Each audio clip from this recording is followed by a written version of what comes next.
kā jums ir, jūs paši skatāties seriālus par izmeklēšanu, jo ir bieži dzirdēts tā, ka profesionāli kāds nozars nevar paskatīties filmas, seriālus, kas ir saistīti ar viņu darbu, jo tur tik daudz muļķības ir, ka pilnīgi nevar izturēt vienkārši.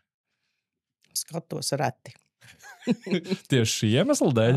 Nē, ne šī. Vai vienkārši neinteresē? Vienkārši, man ir, teiksim, skatos Sherlock Holmesu, bet jāsaka, ka krievu variantu, jā, ar aktieru Ļivāna un Solomencevu laikam, kā es pareizi uzvārdus atceros, mūzikas dēļ. Un arī, protams, aktieru spēle un tas autentiskums tāds, skaisti bērnības atmiņas, var teikt. Nostalģija.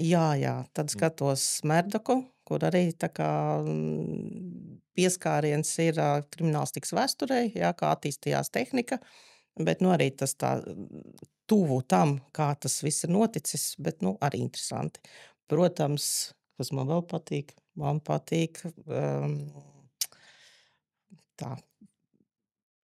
Midsomeras slepkavības varbūt. Barnaby bijāt apciemot. Tā kā gluži nē, bet tas ar ūsiņām. Aizmirst, kā viņas sauc. Jā. Tāda klasika, jā. Klasika, jā. Un, Viktorija, jums kaut kādas? Jā, es īstenībā skatos CSI Miami, CSI Las Vegasa. Varbūt tur var salīdzināt, paskatīties, kā viņi to dara, kā viņiem tas padodās. Tas ir tā kā sižeti vairāk, bet salīdzinot ar mūsu darbu, kas mums varbūt pietrūkst, varbūt mēs darām labāk, savādāk. Jo viņiem ir savādāka specifika, mums ir mazliet savādāka specifika. Tehnoloģijas varbūt atšķirās mazliet, bet paņēmieni jau visur būs vienādi. Teiksim, ja jums jāizvērtē tāds CSI un tas, cik tas ir pietuvināts realitātei, ko jūs varētu tā īsti pateikt? Tur ir arī kaut kādas paralēlas ar realitāti, vai tur ir tāda popkultūra vairāk nekā īstā dzīve?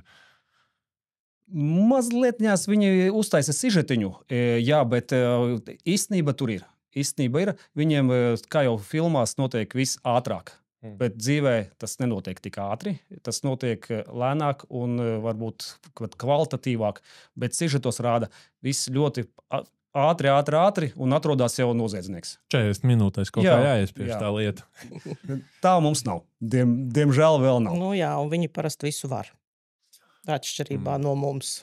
Jums varbūt situācija, kurā kāds atrod kaut ko, un tad saka, taisam tādu un tādu ekspertīzi, un jūs sakat, vienkārši mums nav tādas ekspertīzes. Nē, mums parasti nesaka, kāda ekspertīze teiksim, būtu jātaisa, bet skatoties no tā, ko atrod, tad uztaisot šo te izpēti, mēs nevienmēr varam nonākt pie kāda konkrēta secinājuma. Kas ir lielākie mīti, ko jūs paši, ar ko jūs bieži ikdienā saskarties par jūsu profesijām? Jūs jau tikko vienu ieskicējāt par to, ka vienmēr filmās vienmēr var visu un ātri. Kas ir vēl kaut kādi, ko jūs... Ka viens cilvēks zina visu. Tāpēc tā 100 cilvēku komanda. Jā. Precīzi, jā. Viens cilvēks var zināt daudz ko, dažādas jomas ir, dažādas ekspertīzes, bet viņš nevar būt universāls, viņš nevar būt iedziļināties visās jomās. Viņš ir tāpēc arī dažu jomu speciālisti, tiesu eksperti, kam ir katra sava dziļa niša, kurā viņi ir certificēti, un viņi zina daudz paplašināti savā nišā. Un pārējo mazlietiņās.